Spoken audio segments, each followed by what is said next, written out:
এই ফ্যানটা চলতে প্রচুর আওয়াজ হতো, মাথা ইয়ে হয়ে যেত, বাইরে কোনো সাউন্ড আসতো, এখান থেকে খাবার টাবার দিতে হবে। ওনাদের খাবারটা দরজার আমাকে তখন করো স্পেশাল আর এরকমই আর সবগুলো এরকম সব রং করে ফেলেছে। লেখা লেখা থাকছে, অনেক লেখা লেখা ছিল, অনেকে অনেক রকমের ডেপুটি কমান্ডার গভর্নমেন্ট।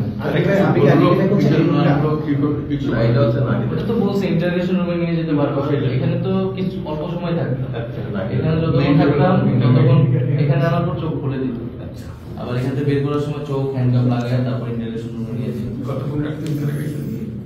ইন্টারগ্রেশনে তো এখানে সারা রাতেও ইন্টারগ্রেশন করতো, এখানে বা কোনো অজ্ঞান হয়ে গেলে কনসিয়াসনেস না থাকলে এখানে লাইন অফ ইনফরমেশনটা কি তোমাদেরকে রিকোয়েস্ট দিচ্ছে কে আন্দোলন কেন করতেছি, আন্দোলন কেন বন্ধ করতেছি না, পলিটিক্যাল মানে বিএনপি তার সাথে যোগাযোগ আছে, হুমকিটা পেতে তো মারবো জোর করে মারতো কেউ এসে একটু ভালো করে বুঝাইতো, কেউ এসে বলতো আগের জন যে আছে সে কিন্তু আবার আসবে, আমার বলে থ্রেট করতো, তিন চারজন মিলিয়ে কথা বলতো।